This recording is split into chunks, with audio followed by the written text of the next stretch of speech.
Hey everybody, I'm Quinn. I'm Scott, and it's time for the Almost Friday show for September 29th, 2011. Kicking it off and off the press, it looks like the Mortal Kombat web series might be making a theatrical release. Yes, we could actually see that movie that everyone was so excited that didn't happen, but now it's going to happen. Maybe it'll, make up for the movies in the 90s that I didn't like. I love them. I don't know what he's talking about. Yeah, but now it can make up for that. I suppose. Yeah. We're going to Tech Insight, and we're talking about Amazon because they've released the Fire and a bunch of new Kindles to go along with it. We'll tell you about their tablet in Tech Insight. In science, we're checking out virtual limbs because, that's what Sean likes. Limbs that are virtual. Wouldn't you want non-virtual limbs so you could use Yeah, but them? he just wants everything to be augmented in non-reality. Well, that's more feasible, I think. I suppose. Yeah. Why he's excited about it. We're going behind the lens, and we are reviewing the Olympus EPM1. Or the Pen Mini. Yeah. It's a fun little camera, and we'll tell you why you should check it out in Behind the Lens. Without further ado, it's time for Off the Press.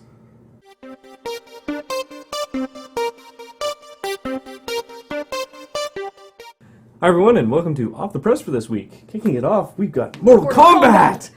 Okay, so a while ago we reported that Mortal Kombat, first of all, it started as a trailer, and then a little while later it started as a Web series. I believe it was 10 episodes long, so that's all done and good now. Mm-hmm. But because of the huge amount of support that it got on the internet, Okay. Warner Brothers is pretty much like, here, have some money, make this real, make this into a movie.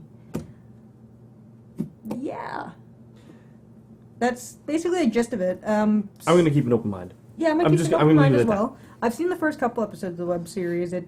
I should probably just watch the rest of them because I am into it. I just haven't had. I kind of forgot about it because it fell off the radar briefly for me. But is it actually well done, It's good actually- production and all that? The web series is TV quality, but because it Oh. had Warner Brothers and like ABC money into it, it's got real TV money thrown into it. So it could actually be a decent movie then if they Yes. really take the time. Well, they seem really keen on doing this. So I do hope it's a decent martial arts action movie. So right now, I believe the director of the Web series? web series is involved in the movie. Okay. Not sure about casting or anything else right now. It's just kind of yes, we're throwing money into this. Yes, it's being made soon. Be interesting. I don't think I've actually seen a movie if she's in it. I've never seen Jerry Ryan on the big screen. I don't think. I think she's had some small roles and things, but other than that, not too sure. Yeah, well. But I am pretty excited. Yeah, I'm gonna keep an open mind about that one. I'd like to actually see how it Scott does. said, this will probably wash the 90s Mortal Kombat out of our minds. Ugh, Yeah. pretty terrible. Still there. Moving on to disappointing news. Depends on who you are. Depends on who you are. If you're a big DVD extras nerd like myself, you'll be sad to find out that Doctor Who Confidential is being axed by the BBC after this season. Okay, of well, how Doctor come? Who. Because the BBC, as a lot of people know, are undergoing budget cuts and they have to restructure everything. And, Okay.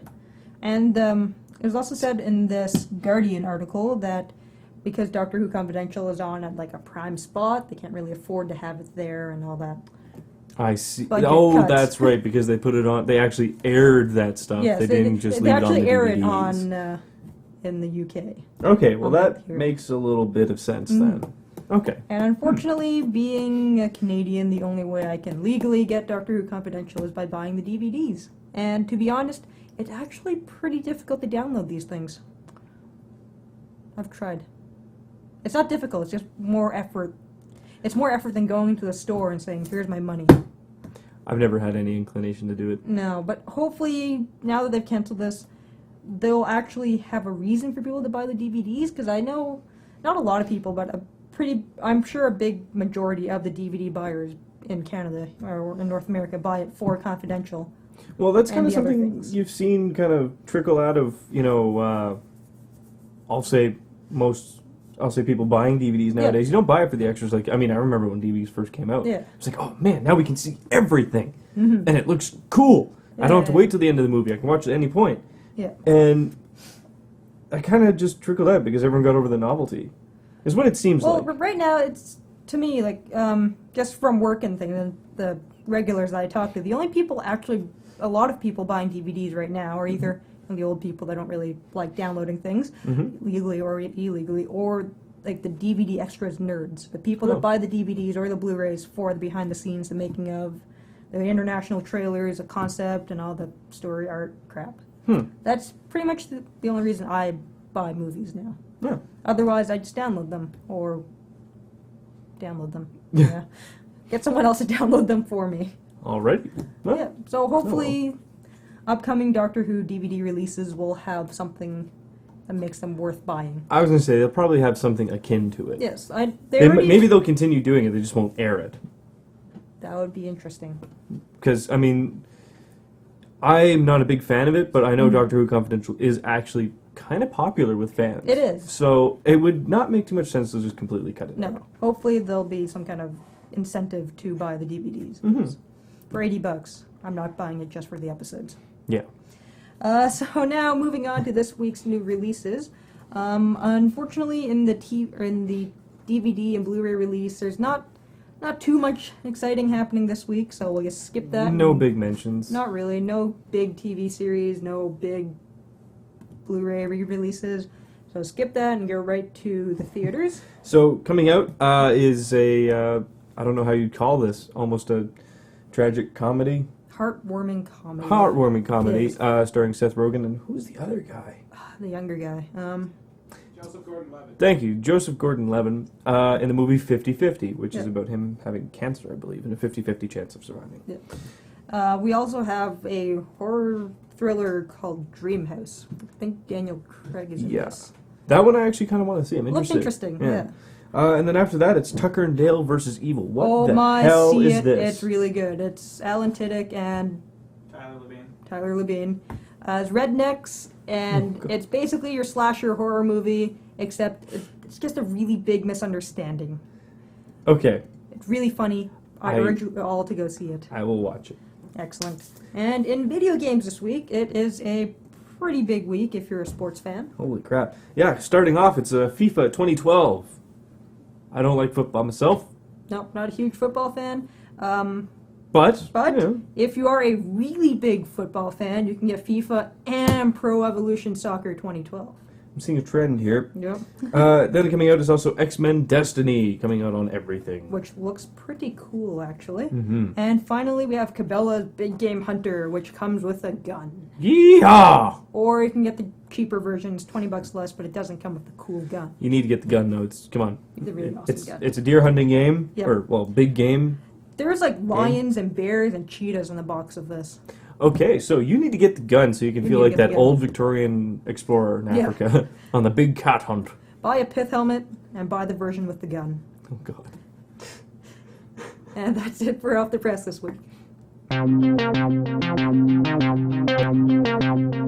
Hey everybody, welcome to Tech Insight. We're starting off with some Amazon news this week. They announced a whole slew of tablet/ebook readers. Yeah, so the long-awaited tablet announcement ended up being a whole new Kindle refresh, really, which they released a lot of Kindles. So They did, yeah. But I don't think anything that they released new was out of line, so we'll tell you about the new products. Starting with the Kindles, we'll work up to the tablet.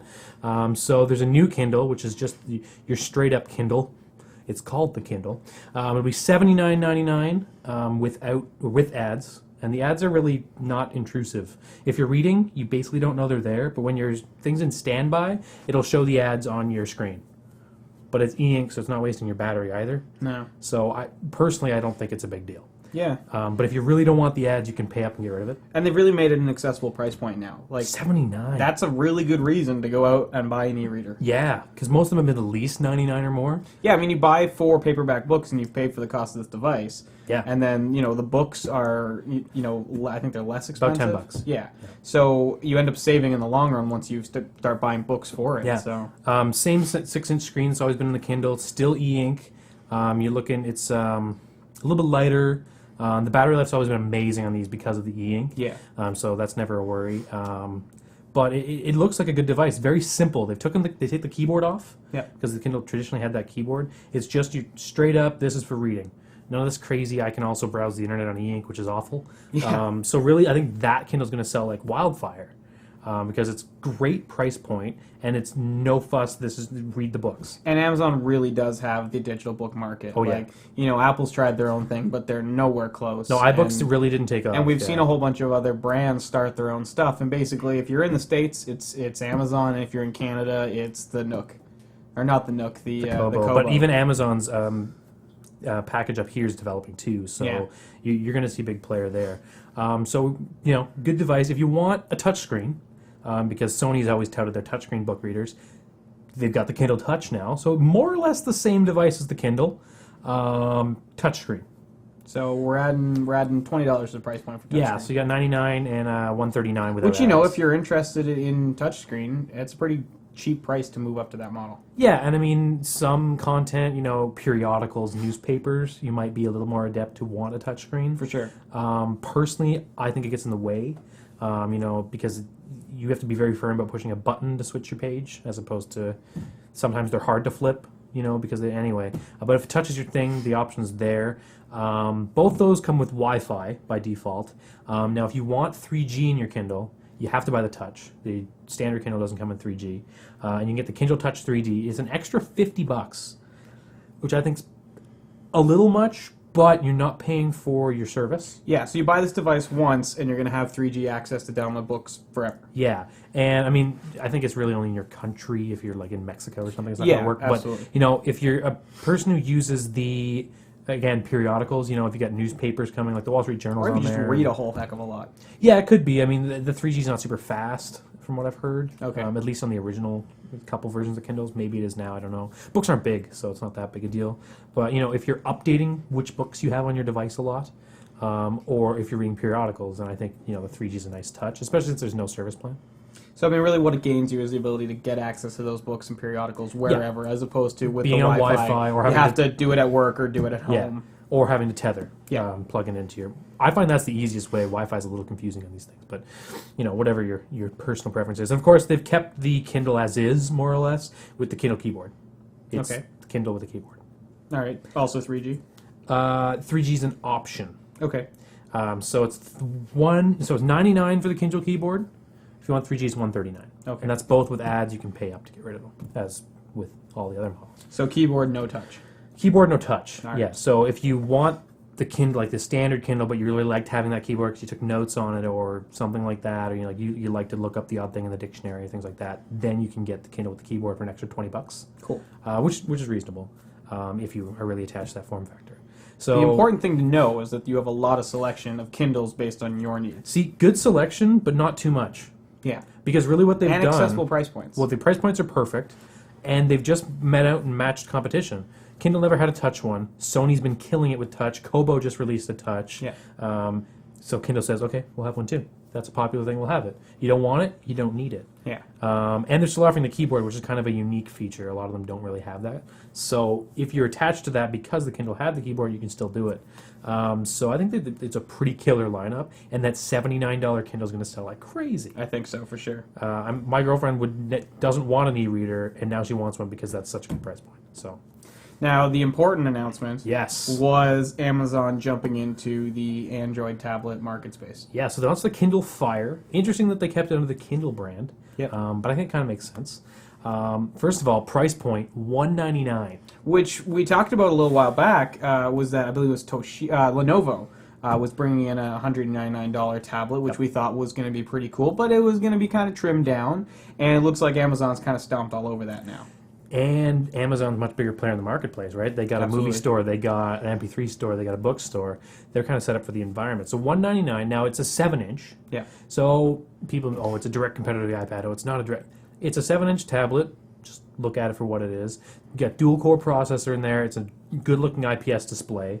And from what I've heard from reviews, because they had a quick hands-on, super responsive, like really quick, which we've been lacking in a lot of Android tablets, right? Yeah. And that's where the iPad has really been succeeding, is they're getting this instantaneous response, whereas it's not quite there on these, but apparently it is on this. Well, I know Kevin Rose was saying on Twitter that basically he feels like the marketplace, the tablet marketplace now is going to be you're either buying an iPad or you're buying an Amazon Fire. It looks like a really good device. You've standard stuff, Gorilla Glass. It's got a rubberized back, which is similar like a Playbook does. It's not super heavy. It's not complicated either. There's not a lot of crazy ports going on and all that kind of stuff. It's it is what it is. It's a tablet. It's for surfing the web, checking your email, looking at pictures, that kind of thing. Taking in your media. So like I said, Wi-Fi, no 3G option. I think that's a good choice. Well, they're keeping the price point down, Exactly. and that's what they're trying to obtain. I mean, we saw the fire sale of the HP TouchPad, and everyone went out and bought one, even though there was no 3G option, because it was a price point. Yeah. Hey, look at the tablet I can get for this Yeah, price. absolutely. So I think, obviously the difference between this and the touchpad is that this is going to be a current generation Absolutely. and something that's going to keep going. And so at the $199, software's got all the apps and things like absolutely, that, yeah. at $199, it's an incredibly good product to jump into the tablet marketplace with. Yeah. And I think most of us find that it's really not that complicated to not have 3G on your tablet. No, I don't think it is. I mean, if you're using your tablet on the bus and you want to surf the web, if you're at that point technologically, you can probably tether to your phone. Or if maybe you don't have a laptop, that would be one of the times where a 3G tablet would make a little more sense because it's your mobile device. But largely, you're right. We all tether with our phones, and it works pretty well. Now, how they're keeping this price point down is kind of interesting. No camera in the tablet, no microphone in the tablet. So you're not going to see video conferencing. No Skyping. business video conferencing going Yeah. on because that's so popular. Yeah. I got a camera on the front of my touchpad, never used it. I have a camera on the back of my iPad, and it's terrible. Yeah, so, I really don't think it's a problem not having. I think if you want to have a camera, go touchpad route and have one. Yeah. But not having any is not a huge drawback, especially on a 7-inch tablet. There's internal memory, 8 gigs, not a lot, but it's a little tablet. So, I don't know, I think 8's probably a little small. But, I would have liked to see 16 at least. as a minimum. Yeah. But But I understand they're trying to keep costs down. well, yeah, and size, right? I mean, it's pretty thin, pretty light. It's only 7 inches. So good performance. It looks cool. It looks like a Playbook. Yeah, it does. Yeah, except it's running a widely supported. I had heard the operating system. Playbook is dropping in price to $199 as well. Possibly. Possibly. Possibly. It's mixed. I think that's more on the retailer side. Okay. They don't really want to sell it because Yeah. it's not selling. Yeah. So if anyone has stockpiles, I think there's because it's on sale. Yeah. It's not a price drop, is what I've Okay. seen. Not $200 here. I think Best Buy had it on sale for $100 off, Yeah. which is still terrible. So if you wanted to get your hands on that $200 Playbook, check your local retailers. But and RIM came out. Everyone's going, "Oh my God, RIM's going to drop the Playbook."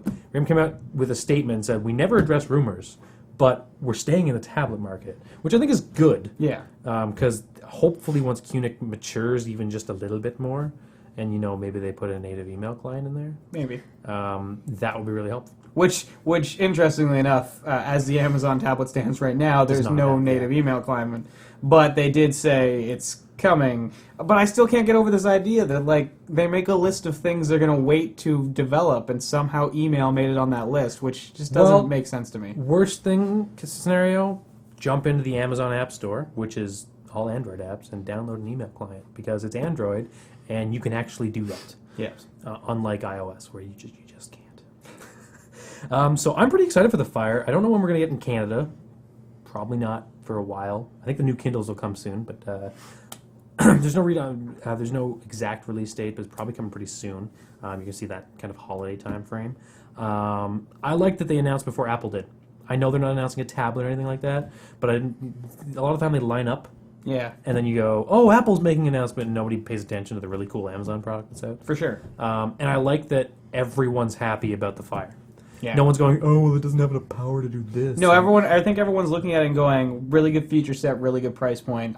I can't really be mad at it. No, well, because they went out and they're like, "Okay, people want cheap tablets. $200 is a good price point. It's as high as we can go without making it feel expensive." Yeah. And put as much in there as they could. And they didn't sacrifice because it's quick and responsive, which people want, but it doesn't have all the extra crap that not everybody uses. Yeah. So I think it's a good choice. I look forward to hopefully playing with one if we ever get them up here, which who knows. Now, speaking of services, Zune is doing a couple things. First off, it's available in Canada now. The Zune Pass, yeah, we've talked about that before. It's their subscription service. They've been talking about launching in Canada for three to 5 years. Now it's finally available in Canada. Now they made some changes to it. Notably, it's cheaper, but with a catch. Yeah, so it used to be $13 or $14.99, and now with all the extra services, especially in the States, that's high for a streaming service. Everyone's in and around the $10 range. Yeah. So they dropped down to $9.99. Good price point. Service is the same. You know, you still can stream as much as you want. You can stream music videos too, unlimited, which is really cool. The old Zune Pass allowed you to download 10 songs and keep them as your own every month. Which we thought was pretty cool because that justified 10 of that $15. Well, yeah, it's, you know, I'm paying a couple dollars for a service and I buy 10 songs a month, which Yeah. for people who consume a lot of music is not a big deal. No. Especially since you can stream the rest of it for the rest of the month, right? And you're slowly building up a library of your favorite stuff. For sure. But now, if you switch to, so if you start as a new customer, you're $9.99, you can't download. If you still have your plan Yeah. and you don't switch, you can pay the extra $4 a month to keep the downloads. Interesting. So if you're on that and you use it a lot, that's not a bad idea. But if you're interested in a pure streaming service, $10 is good, and the Zune library is really good. They were the first; they've had this service forever, and no one's using it, which is ridiculous because it's an awesome service. It's because no one buys Microsoft. It's Streams. because it's impossible to use. Yeah. I'm pretty sure you can use it on a PC, but you need the Zune software, which is garbage. Yeah. It's worse than Windows Media Player, Which is hard to be. which is bad. Can't use it on a Mac. Can't use it on a Mac. Can't use it on an iOS device. No, or Android device, or So- BlackBerry. So you got a possibly Windows phone, which we haven't. I'm not confirmed, 100%. I'm pretty sure you can do it on Windows Phone. And then your Windows computer. Yeah, and Zune if you still have one, Yeah. but not All over, 5 of you. but not over 3G. Which is really too bad because it's an awesome service, and Microsoft, the iOS apps Microsoft makes are really good. So if they just made a Zune iOS app, Yeah, it would really make sense for them because they'd be breaking that wall, being like, oh, we're taking one of our services and giving it to Apple, but they'd make so much money. and the thing is, they're competing with Apple, but they never want to beat Apple. Yeah, and With- this with would be a really Windows good Phone, time I mean- to position yourself against Yeah. iCloud. Oh yeah. Well, I mean- especially since their services are already more capable. Yeah. They just really need to, not have the most confusing web interface ever. Hey, Microsoft, go make an iOS app. Now. Yeah, that'd be good because if Zune Pass is cool, and if I wasn't really poor, I might think about maybe trying it. So, speaking of streaming things to your mobile devices, it's gotten a little bit quicker in Canada now. Yes, so we told you Rogers launched their LTE in Ottawa a couple months ago. Their LTE is now live in Toronto, Montreal, and Vancouver. So it's 4 cities with Screaming Fast LTE, which is pretty sweet. Now, you need to have a device that works with this, Yeah, which is and- a smaller list. Right now, One device. one device. It's a USB modem for your laptop. Kind of a bummer. But hopefully, we're going to start seeing some phones, I imagine next spring we're going to start seeing some phones. which is really going to be the good thing to get. Yeah, and I'd really like to see LTE get into the tablets. Yeah, that'd be fantastic. Because 3G in a tab, you're like, yeah, 3G is kind of useful, but not really. But with LTE, you could stream video comfortably at decent frame rates and at decent For sure. resolutions. So I think LTE and tablets is going to be cool. LTE phones exist, but they're not really in the main yet. So that's starting to come. But I like to see that we're not behind the ball up here. Rogers is launched in 4 cities. Bell's launching by the end of this year in a couple cities. TELUS next spring. Trying to stay on so- top of our mobile powers. Which is good because we were actually the first to launch HSPA Plus Cool. in all of North America. So Rogers, I mean, they just like to throw money at things, but True. keep it up and charge us reasonable rates because the rates right now are ridiculous. And speaking of launching new things, Windows has come out with Mango. Yeah, so Mango's starting to drip out to people as of a couple days ago. For AT&T customers in the States, you can get on the Surround and the HTC Surround and the LG Quantum. The Samsung phones are supposed to be getting it soon. The HTC HD7, which is in my opinion, the nicest Windows Phone 7 right now, next month, which is a bummer. Sucks. This is unfortunately the problem with everybody else except Apple, is that their rollout of the operating system is a lot more Yeah. Well, good thing for Windows is they really only have like 8 phones to roll out to. It's true. So they can control that a little bit. Yeah. Please launch some really awesome new Mango phones soon, or you're just going to be irrelevant. Yeah. Because I really like Windows Phone, and I really like all the stuff that's coming in Mango, but all the handsets are lame. Now, we've heard some from early installers that if you found Windows to be kind of slow and laggy beforehand, it's still slow and laggy. Yeah, I don't look for performance boosts with Mango. It's really additional feature set. Yeah, and I think looking for performance boosts in a mobile update is unrealistic ever. Because with every version of iOS, my iPhone 3G gets much slower. Yeah, if your phone's slow, get a new phone. Don't wait. Yeah. And that's wraps up Tech Insight this week. It's kind of alive! Nah, it's still dead. Oh. Well, welcome to Mad Science for this week. I'm back. He's back Where was I last week? in a ditch Right. somewhere. Yeah, that's right. I remember Yep. that. Well, I remember part of that. You don't remember that. You remember us telling you that. Because we found you the next day. Yeah, Yeah. I remember that part. Anyway. Yeah, so it's been kind of actually quiet in a It's- lot of science. There's some neat articles coming through, but it's all that. I'm trying to cut down on the, oh yeah, here's a glimpse of it, but we're hoping to see it get better over time Yeah. and come back to it. I'm trying to cut those out. Cool. So I've got some that are a little bit more stable and little bit- more within the vein of a things. little bit closer to what we talk about frequently. Yeah, so we're going to go into a prosthetic thing, sort of. So Touch Bionics, who's a company that makes prosthetic limbs, specifically arms, hands, that sort of thing, they have actually got the most advanced system out there right now. There's a woman who they've helped who actually has both, Oh, and she's able to function quite well. cool. Anyway, so this is the most advanced one. It's the one that lets you do up your buttons, lets you do your shoes, lets you peel a banana without crushing it. Yep. They're offering it up. They're offering up a piece of software called Virtual iLimb, which is basically a computer program. Comes with an accessory, of course. Comes with a base station and a strap. Strap you put around your arm. It then gets your myoelectric signals and transfers it onto the little So it does virtual basically hand. just read the Yeah, it reads the signals and it makes signals from your nerves or from exactly. Yeah, so it reads the electromagnetic field Yep. coming through there, which is of course weak, very very hard to detect. So it then puts it onto the screen as a hand, and you then start doing your thing, and you start programming and training yourself to use the prosthetic. Your arm. Oh, cool. And that's of course if you need it. However, they also offer it with a hand on a stand, so you don't even have to use the computer virtual Yay. one. I want that. I'm going to try and figure out how to get one. I think it would be neat for the show. It would be handy. She's here all week. Anyway, so it's really really cool.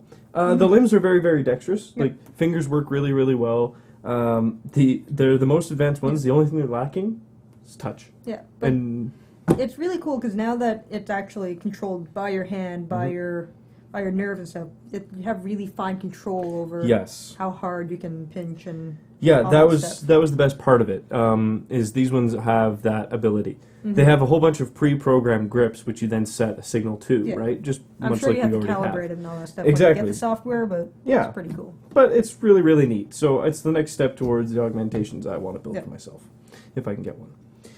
And then, speaking of augmentations, though, This one's pretty interesting. this one we've touched on before. We talked about it a few months ago, or something like it, I'll say, not the same thing.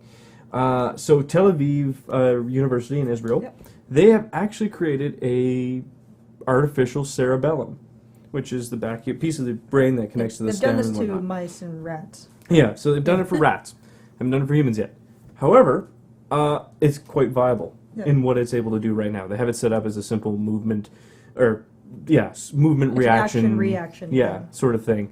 Because the cerebellum actually takes in quite a lot of information from the body, Mm-hmm. coming from the brainstem, and then interprets it and sends it to where it needs to go. In this case, what they did is they disabled the rat's cerebellum, Yep. so all it could do, they would play a tone, put a blast of air at its eyes, and it would blink, and it's supposed to turn away.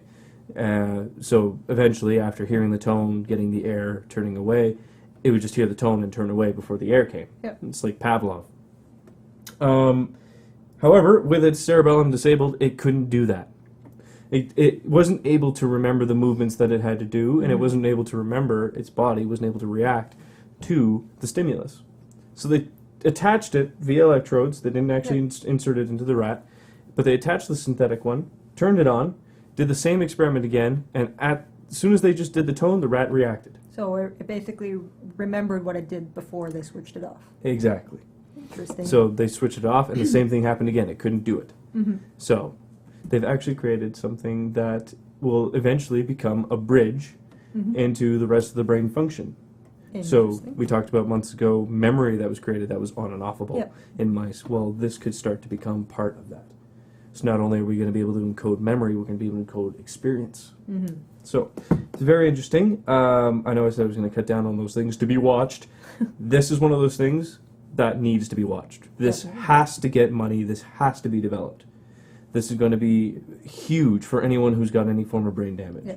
If we can start replacing pieces of the brain with something artificial Study instead. into brain damage is one of the things that does get a lot of funding, gets a lot of interest. So definitely, Absolutely. this is really cool. This is going to be a major, major leap. And there was something that happened last week. It was kind of odd. So Scott and I talked about this last week. One of NASA's satellite, the Upper Atmosphere Research Satellite. Yars. Basically, they're like, yeah, we're gonna deactivate it. Yeah, it's gonna come crashing into Earth. It's gonna land in somewhere there. between like 80% of the Earth, where somewhere vaguely here. So on the Friday that it was actually coming back down into Earth, if you were following NASA's Twitter feed, they updated it every couple hours of this is where it is now, this is what it's doing. It's probably going to land between here and here. So finally, on September 24th, between 3:23 GMT and 5:09 Greenwich Mean Time, it landed in the west coast of North America. Holy crap. So apparently it hasn't, or it didn't hit anyone, it didn't do any property damage because it Like they were landed in the expecting. Pacific Ocean. Yeah, that was 6.5 tons of material In the Pacific Ocean. into the Pacific. You were talking about pollution. What about getting all that back? I'm sure they've got it covered. It's probably a lot easier to spot it in the ocean than if it were, But we need to reclaim all this stuff. smoldering in a farmer's field in Saskatchewan. But that would have been cool. I'm sure a water landing is much easier to recover data than a smoldering But satellite. then we could say Saskatchewan had something special happen to it. True. Oops. Oh, we're sorry, Saskatchewan. But what else? Like, there was a whole lot of hullabaloo about it. Like, It was people were getting really worried. Yeah, it was basically just because they didn't know exactly where it was going to land. People were worried about, property damage, bodily damage, and all that fun stuff. That's kind of what happens. You can kind of expect that when you put something up and it comes down, It's got to come down. and the Earth rotates. So I think it was just poor planning on NASA's part, or at least poor communication. yeah, I don't know about poor planning, but definitely No. poor communication. 'Cause Like, that's kind of weird. At first, it was like you had a really high chance of being hit, and Mm-hmm. then by the time Thursday and Friday rolled around, they're like, actually, no, not really. You're probably not going to get hit. It kind of played it by ear, which Yep. admittedly was probably the right thing to do. Yes, But yeah, the communication probably could have been a little bit a better. little bit better. But so you're safe from falling space debris For now. For now, that we know of. That about wraps it up for Mad Science this week.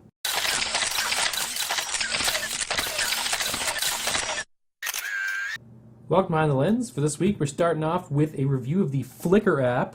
Just coming for Android, not quite a review. We haven't really seen it quite yet. And It's when true. We have, it was read a little about it, frustrating. and then we tried to install it on Sam's phone, and apparently lots of people are having issues not being able to log in. Which is the first thing you need to do to use it. Yeah. But pretty common for mobile apps to not be super awesome first release. So let's pretend it's working and instead tell you what it has. Now, Sam has mentioned to me many times before that there aren't a lot of great photo apps for Android, which there's like 1.5 billion great photo apps for iOS. Now we're talking like cameras to actually like take photos. Yeah, like to take photos, there isn't a whole lot that's There's really no Camera good. Plus on. No, but if you have you could throw a stick and hit 7 good camera apps on iOS. Like Yeah. there's just tons of them. But this one seems to be the first one that's really doing a lot. Sort of is being referred to as the Instagram for Android. And what's neat about it is that it does have a camera app built into it, and it's got filters for it, which Yeah. is cool. And obviously you can upload to Flickr, which makes sense. But Flickr was really cool, and they said, hey, you know what? We're going to let you upload to Tumblr and to Facebook and to Twitter and to WordPress. So they were kind of like, yeah, we want you to use our service, but we also realized that there isn't a great camera app for Android. So let's give you a little bit more than just, hey, upload to Flickr. Yeah, they seem to kind of make it more for being a standalone app than being an app directly integrated with just Flickr. Yeah. Which is cool, and it seems to have a good feature set, but it doesn't go crazy. There's a set of filters, but there's not like a full editing suite built in. It takes pictures, but it doesn't go crazy. So it's kind of like a simple app that does everything you need kind of thing. I was surprised to hear that Facebook integration's in there because they're going to be one of their biggest competitors in terms of where am I putting my photos. Yeah, but it'd be silly for the company to just be like, well, we don't like Facebook, so... Well, I don't know. Yes and no. I mean, iOS doesn't integrate with Windows at all. I suppose. It's the same kind of thing, right? Because, people are putting their pictures on Facebook, not Flickr. But I guess the app developers wanted to make a Well, I think complete app. it's got sort of a checkbox style, so I think they're figuring you're going to go Flickr, Facebook, Twitter, your WordPress, and boom, all your social services have it. Which, that's what I like to do. I use Flickr Stacker on my iPad right now to upload to Flickr, and then I have Flickr share it to my Tumblr, and then my Tumblr shares it to Facebook and Twitter. So I have sort of a trickle-down effect that shares it to all my networks. But it'd be great to just be like, click, click, click, click, boom, everything has it. Except that's a little bit different because you're not actually storing those photos on the other networks. It's true. Everything's linking back to Flickr, yes. Whereas this is actually taking that photo and putting it on Facebook. Now it could, well, yeah, I guess it would be, yes. So From what I gathered, maybe it's not. But yeah, it's possible that it's loading it to Flickr and then sending a link to those ones. at which point, not surprising. Yeah, which is what they do right now when you do share to Facebook and to Tumblr and that kind of stuff with the Flickr app. So it could be that way, but it is cool that they're letting you do that all from within absolutely. the app. Now, what they've also announced with this is this new photo sessions, which is pretty cool. And what it allows you to do is it allows you to take any of your sets of images and then share them with up to 10 people to all live watch, comment, and doodle on. Which is kind of a cool thing if you just got back from a trip and you want to share your photos with some of your family members or your friends. You basically start this session and say, hey, listen, I'm online now. Here's a link to it. And from your iPad, your iPhone, your Android device, your computer, you can log into this session and you can chat with the people that are in the session. If you have a Yahoo ID, then you can, you need to have a Yahoo ID to chat and to doodle on the images, but you can watch them without having an ID. And what's cool is that when the host switches to the next image, everyone sees it switch. And then someone else can switch to the next image and everyone sees it switch. So everyone kind of gets to participate. See, this would be a really cool feature for, those families that are kind of halfway across the country. For sure. We just had this family reunion. Let's all get together online and go over the pictures together. You can chat about it. Yeah, absolutely. Point out funny things and whatever. So it's actually a pretty useful kind of thing. Now, I was hoping to be able to do it from the app because I think going from my iPad would be pretty cool. But there still isn't an iPad app from Flickr yet. Now, what I was able to do obviously was start it on the computer and then look at it on my iPad. It looks good on but the I iPad think browser, there might be a potential. I have to try this, but there might be a potential to load up Flickr in Safari, start it from there, and then I don't see why not. do it that way. So, I mean, that's probably what it has. We just didn't try it yet. I think it's pretty cool, though. I think it's a really great way to share and be able to talk about photos all at one time. So yeah, good on you, Flickr, for making some good stuff for Android and not leaving them in the dust. Yeah, absolutely. And this photo sessions I think has a lot of promise. Also, it's pretty cool to see a big change in the app hit Android before iOS. Yeah. Because a lot of times they'll go, they'll ship all the new features on the iOS and then 6 months later change the Android app. Well, I think Flickr knows that they're going to be hard to compete with the other iPhone camera apps, so they're just going to leave their app as the upload stage at this point. But it is kind of interesting to see because I imagine they'll update their app eventually. Yeah. But I always love the love for Android. So moving on, we've got some gear for you to check out today. This is the brand new Olympus EPM1, or the Pen Mini, as it's less, not so many numbers and letters. And it is quite mini. It's very small. We don't have an XZ1 to compare it to, but I have compared it to an XZ1, and if you take the lens off of it and put it next to an XZ1, it is actually shorter than an XZ1 and the same width as an XZ1, which is impressive for an interchangeable lens camera. Absolutely. Now, that's what I really love about this camera is I think it's super approachable. The other thing, we've got it with the 12mm lens, which we've reviewed and really like, and this is a really sweet street package if you want to do some street photography. We talked about the XZ1 and we liked it, and it was at a price point of about $500, which is what you're seeing a lot of the sort of performance point and shoots being.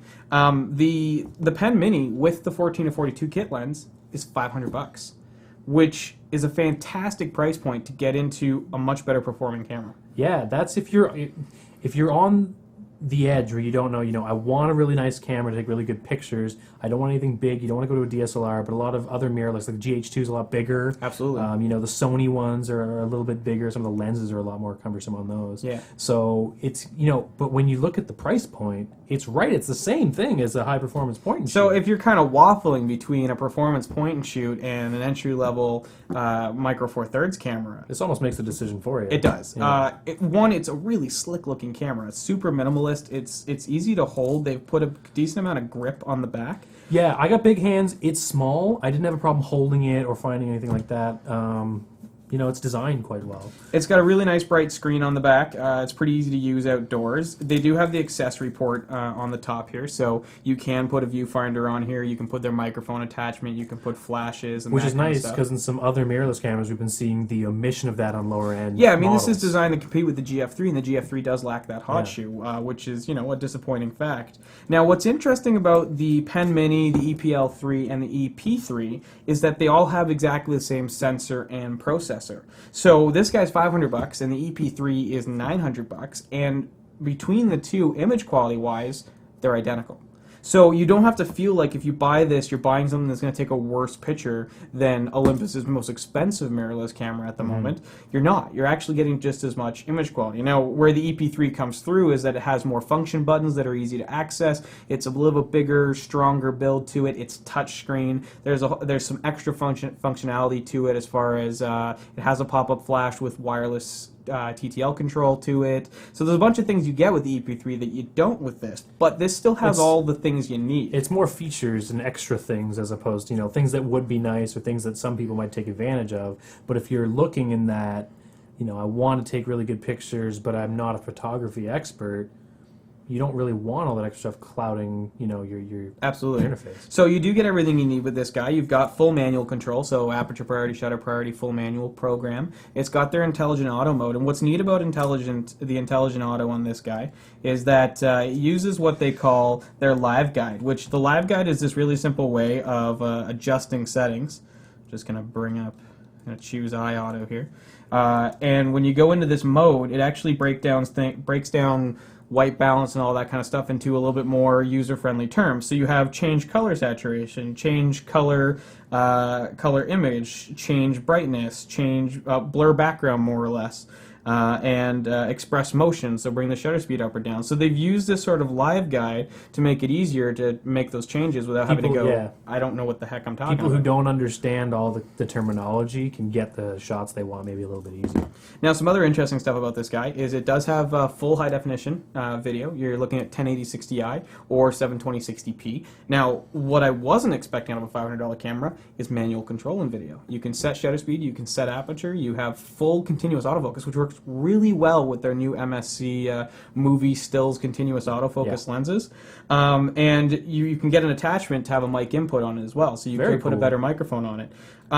Video quality wise, it doesn't compete with things like the GH2, but for a $500 camera, the video is definitely quite good quality. More than good enough for home videos and soccer videos and things like that. Now, the thing was that I found there were some limitations to what I could adjust on it, and that was until I found out that there is a custom functions menu that you have to turn on. And when you turn on that menu, boom, you can adjust everything from the direction your focus wheels go to what your buttons do to all that kind of stuff. And once I got into that mode, there was a lot I could change about the camera, and I really felt like, as someone who shoots professionally with various levels of cameras, this is a camera that I would have no problem bringing out on a daily basis, but not feel like I'm getting restricted and I can't take the photos that I want. See, and that's a good thing that the menu's not there by default, I think. Yeah. Because now it's still approachable for a more novice user, but again, someone like you is not going to lose functionality of the camera. Absolutely. 7 bracketing exposure. You can go in, you can set copyright information right in the camera. So you can set an artist name and a copyright info Right into the files that as all you your shoot them. photos get tagged. You can change the naming of your files as well, which I always like to do. So these are features you don't typically see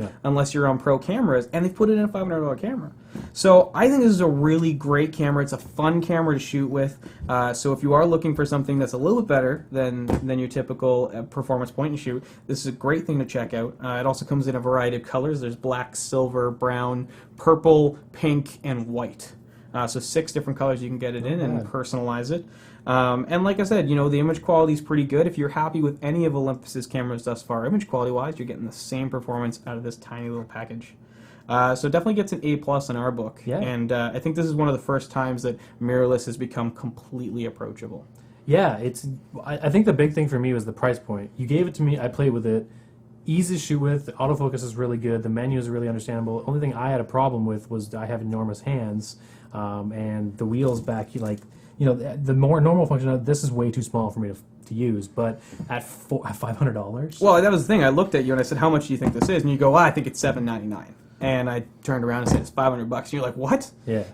That's most people would come out and it's a good camera to buy. Yeah, absolutely. So check it out, the EPM1 or the Olympus Pen Mini. If you're interested in a performance point and shoot, but feel like you want a bit more, this is the one to check out. And that's it from Behind the Lens this week. And that brings us to the end of the show this week. As per usual, if you want to get a hold of us, you can reach us via email at contact@almostfridayshow.com. Or if email's not your thing, you're more a social networking kind of person, you can always reach us on Twitter at @almost_Friday. We never talk about it. We also have a Facebook fan page. You can check out the Almost Friday Show on Facebook and check out all of our episodes as they get uploaded to that as well. So if you follow us, we'll show up in your Facebook feed because we all know your Facebook fiends.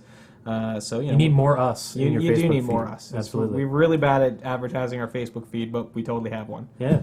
So until next time, go check out our Facebook feed.